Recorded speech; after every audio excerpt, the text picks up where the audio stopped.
Hello, hi, welcome to Magla's Competitive English Grammar Class.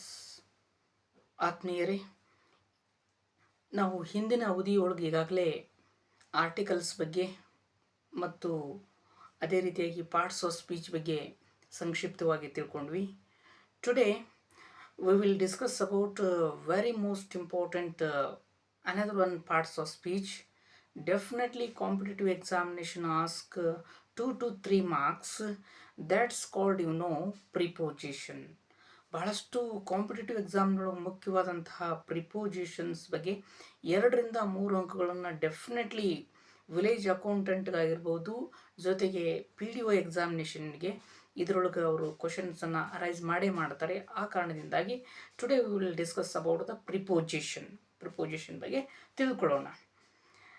ಹಾಗಾದರೆ what is preposition ಅಂದರೆ ಏನಂದರೆ, what is mean by preposition ಅಂದ್ರೆ ಸಂಬಂಧ ಸೂಚಕ ಅಂತ ಕನ್ನಡದೊಳಗೆ ಕರಿತೀವಿ. In English what is preposition means, preposition is a word which is used two different things, two different place, two different persons. That's called preposition. What is preposition ಅಂದ್ರೆ ಎರಡು ವ್ಯಕ್ತಿಗಳು, ಎರಡು ವಸ್ತುಗಳು, ಎರಡು ಸ್ಥಳಗಳ ನಡುವಿನ ಸಂಬಂಧವನ್ನು ಕೊಡುವಂಥದ್ದೇ ಸಂಬಂಧ ಸೂಚಕ ಆಗಿರುತ್ತೆ. It's use to different persons, to different places, to different things. ಎರಡು ವ್ಯಕ್ತಿ, ಎರಡು ಸ್ಥಳ, ಎರಡು ವಿಚಾರಗಳ ಮಧ್ಯೆ ನಾವೇನಾದರೂ ಪ್ರಿಪೋಸಿಷನ್ಸನ್ನು ಯೂಸ್ ಮಾಡಿದ್ವಿ ಅಂದ್ರೆ ಅದು ಬಹಳಷ್ಟು ಮುಖ್ಯವಾಗಿ ಆ ಒಂದು ವಾಕ್ಯ ಪರಿಪೂರ್ಣವಾದಂಥ ಅರ್ಥವನ್ನು ಕೊಡುತ್ತಾ ಅನ್ನುವಂಥದ್ದು. In examination point of view, in how many prepositions, important prepositions we will study it. ಯಾವ ರೀತಿಯಾಗಿ ಕಾಂಪಿಟೇಟಿವ್ ಎಕ್ಸಾಮ್ಗೆ ನಾವು ಪ್ರಿಪೋಸಿಷನನ್ನು ಪ್ರಿಪೇರ್ ಮಾಡಬೇಕು ಅಂದ್ರೆ I list out 30 and 31 prepositions, 30 ರಿಂದ 31 ಪ್ರಿಪೋಸಿಷನ್ಸನ್ನು ನಾನು ಒಂದು ಕಡೆಗೆ ಪಟ್ಟಿ ಮಾಡಿದ್ದೀನಿ. ಡೆಫಿನೆಟ್ಲಿ ಅದರೊಳಗನ ಪ್ರಿಪೋಸಿಷನ್ಸ್ ಬಗ್ಗೆ ಕೇಳುವಂಥದ್ದು ಇರುತ್ತೆ. ಇಲ್ಲಿ ಪ್ರಿಪೋಸಿಷನ್ ಅರ್ಥ ಮತ್ತು ಒಂದೊಂದಕ್ಕೆ 1 or 2 ಎಕ್ಸಾಂಪಲ್ಸನ್ನು ನಾನು ಕೊಡ್ತಾ ಹೋಗ್ತೀನಿ ಅನ್ನುವಂಥದ್ದು. ಹಾಗಾದ್ರೆ ನೆನ್ಪಿಟ್ಕೊಳ್ಳಿ, it's relationship between the 2 different person, 2 different place, 2 different things. ಎರಡು ವ್ಯಕ್ತಿ, ಎರಡು ವಸ್ತು, ಎರಡು ಸ್ಥಳಗಳ ನಡುವೆ ಸಂಬಂಧವನ್ನು ಕೊಡುವಂಥದ್ದು ಪ್ರಿಪೋಸಿಷನ್ ಆಗಿರುತ್ತೆ. ಫಸ್ಟ್ ಒನ್ ಪ್ರಿಪೋಸಿಷನ್ ಅಂದರೆ ಆನ್ ಅಂತ. ಆನ್ ಅಂದರೆ ಏನಂದರೆ ಮೇಲೆ ಅನ್ನುವಂಥ ಅರ್ಥವನ್ನು ಕೊಡುತ್ತೆ. The pen is on the table, the cat is sat on the table. ಮೇಲೆ ಅಂತ ಹೇಳುವಂಥದ್ದಕ್ಕೆ ನಾವು ಏನಂತ ಬರಿತೀವಿ ಅಂದರೆ ಪ್ರಿಪೋಸಿಷನ್ನ ಯೂಸ್ ಮಾಡ್ತೀವಿ ಅನ್ನುವಂಥದ್ದು. ಇಲ್ಲಿ ನೆನ್ಪಿಟ್ಕೋಬೇಕು, the cat sat on the table means ಬೆಕ್ಕು ಟೇಬಲ್ನ ಮೇಲೆ ಕುಂತಿದೆ. ಮೇಲೆ ಅನ್ನುವಂತಹ ಒಂದು ಪ್ರಿಪೋಸಿಷನ್ನು ಅನ್ನುವಂಥದ್ದು ಬೆಕ್ಕು ಮತ್ತು ಟೇಬಲ್ ನಡುವೆ ಸಂಬಂಧವನ್ನು ಏನು ಕೊಡುತ್ತಲ್ಲ, ಹಂಗೆ ಆನ್ ಅಂದರೆ ಮೇಲೆ ಅನ್ನುವಂಥ ಅಂಶವನ್ನು ನೀವು ನೆನ್ಪಿಟ್ಕೊಳ್ಳಿ. ಇನ್ ಅಂದರೆ ಇನ್ನರ್ ಎಕ್ಸಿಸ್ಟೆನ್ಸ್ ಅಂತ, ಅಂದರೆ ಒಳಗಿನ ಸ್ಥಿರತೆ, ಒಳಗೆ ಕಾನ್ಸ್ಟೆಂಟ್ ಆಗಿರುವಂಥದ್ದು. ಫಾರ್ ಎಕ್ಸಾಂಪಲ್, ನಾವು ಜೇಬ್ನೊಳಗೆ ಪೆನ್ನನ್ನು ಇಟ್ವಿ ಅಂದ್ರೆ the pen is in the pocket, there is no moving any that one pen.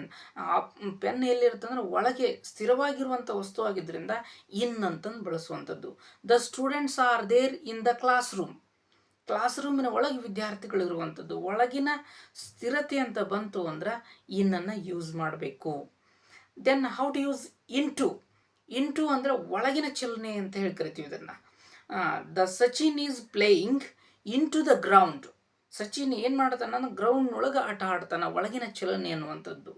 The boy is swimming into the river. ಆ ಒಂದು ರಿವರ್ನೊಳಗೆ ಬಾಯ್ ಏನು ಮಾಡುವಂಥದ್ದು ಅಂದರೆ ಸ್ವಿಮ್ ಮಾಡುವಂಥದ್ದು. ಅಂದರೆ ಒಳಗಿನ ಚಲನೆಗೆ ಸಂಬಂಧಪಟ್ಟ ಹಾಗೆ ಇಂಟುವನ್ನು ನಾವು ಬಳಸ್ತೀವಿ.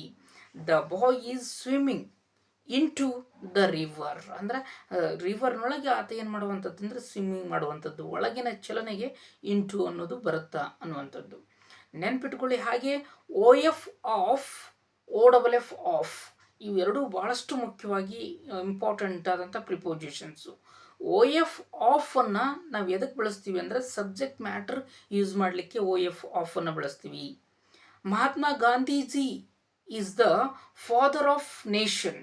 ಮಹಾತ್ಮ ಗಾಂಧೀಜಿಯವರು ನಮ್ಮ ದೇಶದ ಪಿತಾಮಹ ಅನ್ನೋ ನಮ್ಮ ದೇಶದ ತಂದೆ ಅಂತ ಏನು ಹೇಳಿ ಕರಿತೀವಲ್ಲ, ಇಂಥ ಸಬ್ಜೆಕ್ಟ್ ಮ್ಯಾಟ್ರನ್ನ ಹೇಳಬೇಕಾದ್ರೆ ಓ ಎಫ್ ಆಫ್ ಅನ್ನು ಹೇಳುವಂಥದ್ದು. ಓ ಡಬಲ್ ಎಫ್ ಆಫ್ ಎದಕ್ಕೆ ಹೇಳ್ತೀವಿ ಅಂದರೆ it indicate to disperse, to divide, ಬೇರ್ಪಡಿಸುವಂಥ ವಸ್ತುಗಳಿಗೆ ಸಂಬಂಧಪಟ್ಟ ಹಾಗೆ ಓ ಡಬಲ್ ಎಫ್ ಆಫ್ ಅನ್ನುವಂಥ ಪ್ರಿಪೋಸಿಷನ್ನ ಬಳಸ್ತೀವಿ.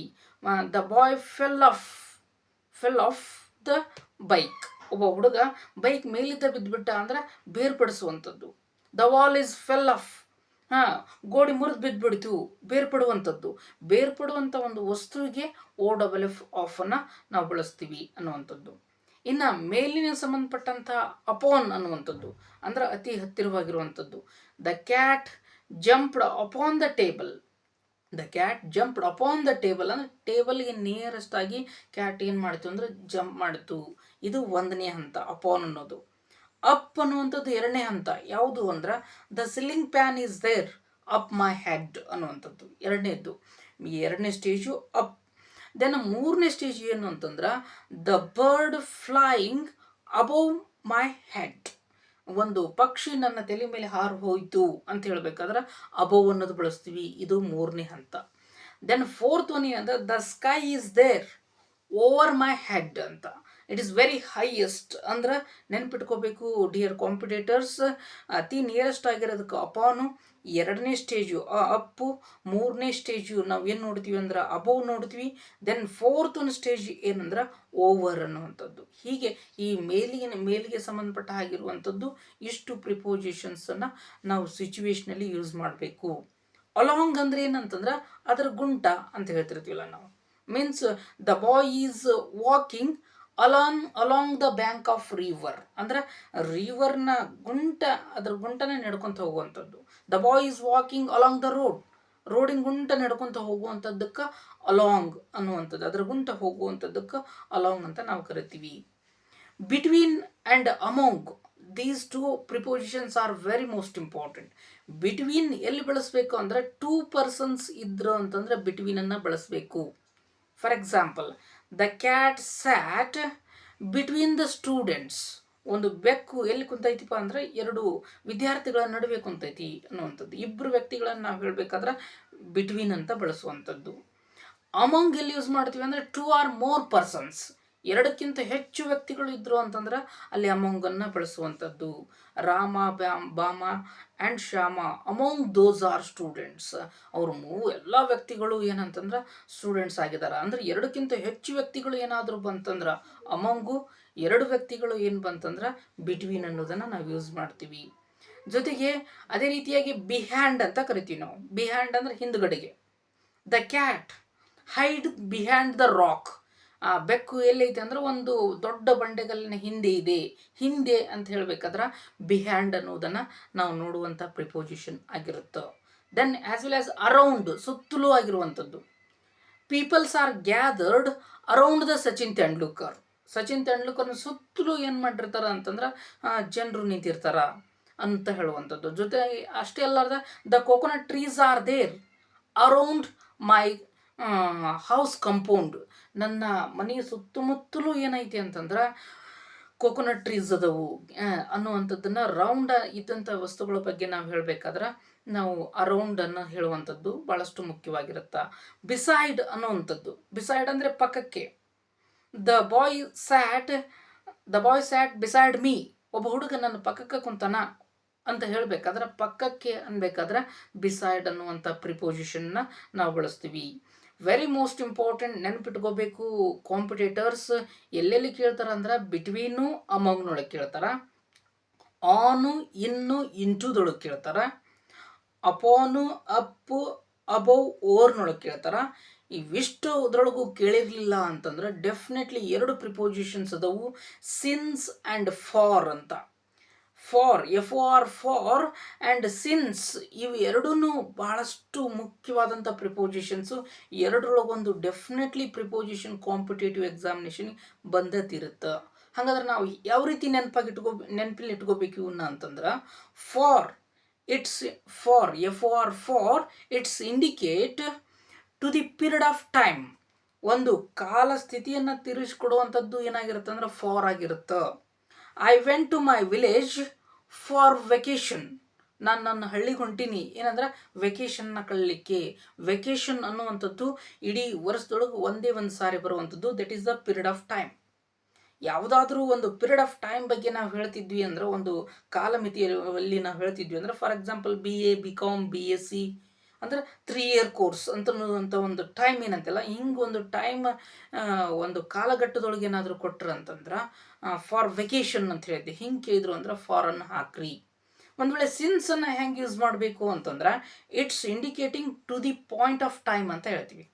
To the point of time ಅಂದರೆ ಇದನ್ನು ಎಲ್ಲಿ ಯೂಸ್ ಮಾಡಬೇಕು ಅಂದ್ರೆ, ಒಂದು ವ್ಯಾಖ್ಯೆಯನ್ನು ಕೊಟ್ಟು ಡ್ಯಾಶ್ ಕೊಟ್ಟು ಮುಂದೆ ಏನಾದರೂ ಯಾವುದಾದ್ರೂ ಒಂದು ಡಾಟಾ ಕೊಟ್ಟಿದ್ರಂದ್ರೆ, ಯಾವ ರೀತಿ 1985 1965 1978 ಹಿಂಗೇನಾದರೂ ಡಾಟಾ ಕೊಟ್ಟಿದ್ರು ಅಂತಂದ್ರೆ ಸಿನ್ಸನ್ನು ಹಾಕಬೇಕು. ಅಷ್ಟಲ್ಲಾರ್ದ 2 ಟೆನ್ಸ್ನೊಳಗೆ ಸಿನ್ಸ್ ಯೂಸ್ ಮಾಡ್ತೀವಿ ನಾವು. ಪ್ರೆಸೆಂಟ್ ಪರ್ಫೆಕ್ಟ್ ಕಂಟಿನ್ಯೂಸ್ ಟೆನ್ಸ್ ಅಂದ್ರೆ ಪೂರ್ಣ ವರ್ತಮಾನ ಕಾಲ, ಮುಂದುವರೆದ ವರ್ತಮಾನ ಕಾಲ, ಎರಡು ಕಾಲದಲ್ಲಿ ಇದನ್ನು ಯೂಸ್ ಮಾಡ್ತೀವಿ. ಪೂರ್ಣ ವರ್ತಮಾನ ಕಾಲದೊಳಗೆ ಹ್ಯಾವ್ ಹ್ಯಾಸ್ ಅನ್ನೋದು ಬರ್ತಾವೆ.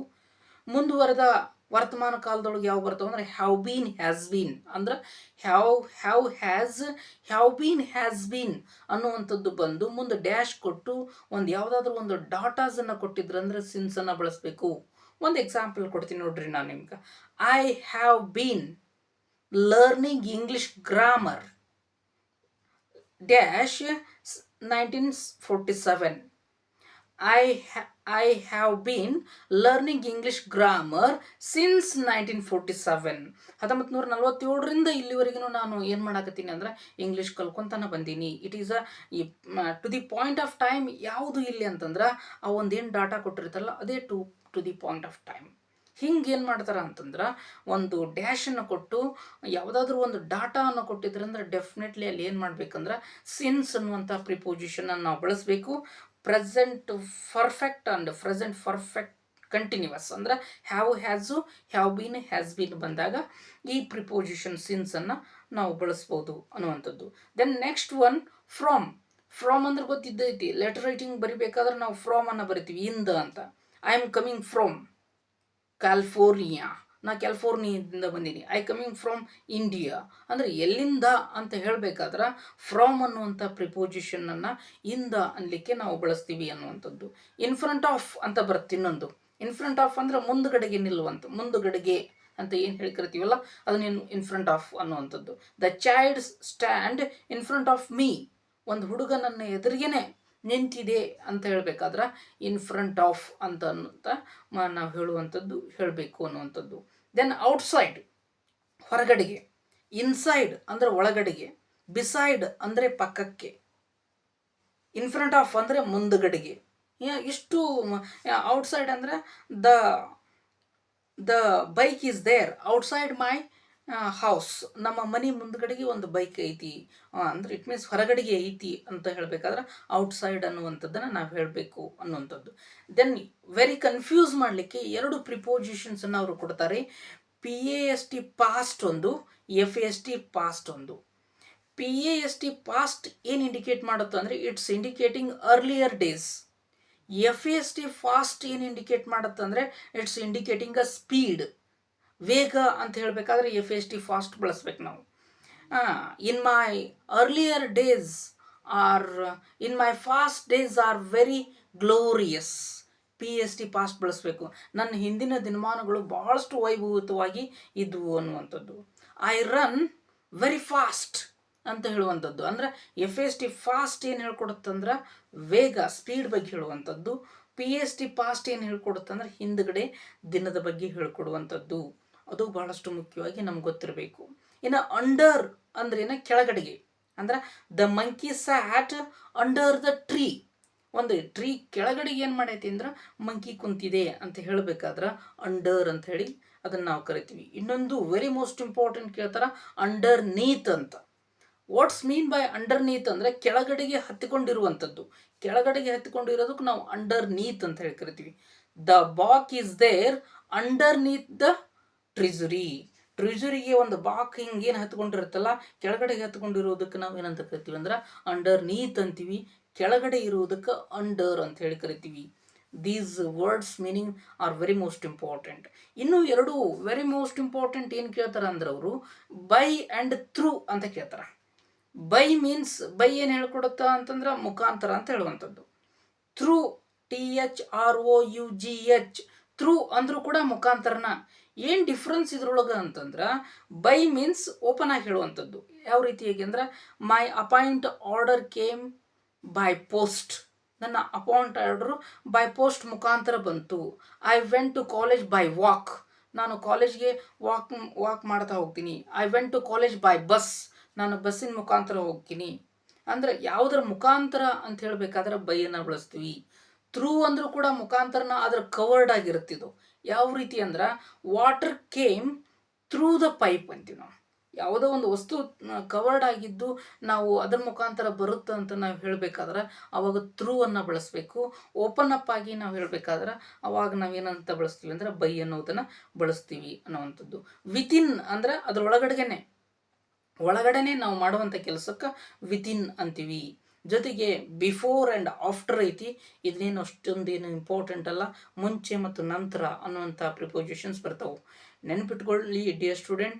Today we will discuss prepositions. Very most important preposition ಯಾವ ಅಂದ್ರೆ ಆನ್ ಅಂದರೆ ಮೇಲೆ, ಇನ್ ಅಂದರೆ ಒಳಗೆ, ಇಂಟು ಅಂದರೆ ಒಳಗಿನ ಚಲನೆ. ಜೊತೆಗೆ ಅದೇ ರೀತಿಯಾಗಿ for since very most important. Between among very most important. ಜೊತೆಗೆ since for very most important. By through very most important. ಇಷ್ಟು ಅಂಶಗಳನ್ನು ನೋಡ್ತಾ ಇನ್ನೂ ಒಂದು ಮುಖ್ಯವಾದಂಥ ಅಂಶ ಏನಂದರೆ ಆ್ಯಕ್ಟ್ ಅನ್ನುವಂಥದ್ದು. ಆ್ಯಕ್ಟ್ ಅಂದರೆ it's indicating A time. I wake up early at 8 o'clock. ನಾನು ಬೆಳಗ್ಗೆ ಅರ್ಲಿ ಮಾರ್ನಿಂಗ್ 8 o'clock. ನಾನು ಬೆಳಗ್ಗೆ 8 ಗಂಟೆಗೆ ಎದ್ದೆ ಅಂತ ಹೇಳಬೇಕಾದ್ರೆ ಟೈಮನ್ನು ಇಂಡಿಕೇಟ್ ಮಾಡಬೇಕಾದ್ರೆ ಆ್ಯಟ್ ಅನ್ನೋದು ಬಳಸ್ತೀವಿ. ಟು ದಿ ನಿಯರ್, ಯಾವುದಾದ್ರು ಪ್ಲೇಸ್ ನಿಯರ್ ಆಗಿತ್ತು ಅಂದರೆ ಆ್ಯಟನ್ನು ಬಳಸ್ತೀವಿ. My house is there near at the bus stand. ಅಂದ್ರೆ ಬಸ್ ಸ್ಟ್ಯಾಂಡ್ಗೆ ಹತ್ತಿರವಾಗಿ ಐತಿ ಅಂತ ಹೇಳಬೇಕಾದ್ರೂ ಕೂಡ ನಾವು ಆ್ಯಟನ್ನು ಬಳಸ್ತೀವಿ. ಟೈಮನ್ನು ಹೇಳಬೇಕಾದ್ರೂ ಆ್ಯಟನ್ನು ಬಳಸ್ತೀವಿ. ಇಷ್ಟು ಡಿಯರ್ ಕಾಂಪಿಟೇಟರ್ಸ್ ಈ ಪ್ರಿಪೋಸಿಷನ್ ಹೆಂಗಂದ್ರೆ ಇದಕ್ಕೇನು ರೂಲ್ ಇಲ್ಲ. ಇದು how to use preposition means for situation only. ಆಯಾ ಸ್ಥಿತಿಗೆ ಅನುಗುಣವಾಗಿ ನಾವು ಪ್ರಿಪೋಸಿಷನ್ಸನ್ನು ಬಳಸಬೇಕು. ನಾನು ಇಷ್ಟು ಪ್ರಿಪೋಸಿಷನ್ ಹೇಳ್ತಾ ಕನ್ನಡ ಅರ್ಥವನ್ನು ಹೇಳಿದ್ದೀನಿ. ಎಲ್ಲವನ್ನು ಒಂದು ಕಡೆಗೆ ಬರಿತಾ ಹೋಗಿ ದೆನ್ ಒಂದಿಷ್ಟು ನಿಮ್ಮ ಏನಂತಂದ್ರೆ ಎಕ್ಸಾಂಪಲ್ಸನ್ನು ಕಲೆಕ್ಷನ್ ಮಾಡಿ ನೆಕ್ಸ್ಟ್ ನಾನು ಕೂಡ ಕೊಡ್ತೀನಿ. If you have any doubts please comment my videos. ಜೊತೆಗೆ ನಿಮಗೇನಾದರೂ ಇದರೊಳಗೆ ಡಿಫಿಕಲ್ಟ್ ಅನಿಸಿದ್ವು ಅಂದ್ರೆ ನೀವು ಕಮೆಂಟ್ ಮಾಡ್ಬೋದು. ಅದಕ್ಕೆ ನಾನು ಉತ್ತರ ಕೊಡ್ತೀನಿ ಅನ್ನುವಂಥದ್ದು. ಇಷ್ಟು ಪ್ರಿಪೋಸಿಷನ್ಸ್ ಮೇಲೆ ನೀವು ತಿಳ್ಕೊಂಡ್ರೆ definitely you will get 2 to 3 marks. 2 to 3 marks definitely ಇದಕ್ಕೆ ಬಂದೇ ತಿರುತ್ತೆ. Okay, all of you carefully to read this one grammar point. Thank you one and all for watching my video. Thank you.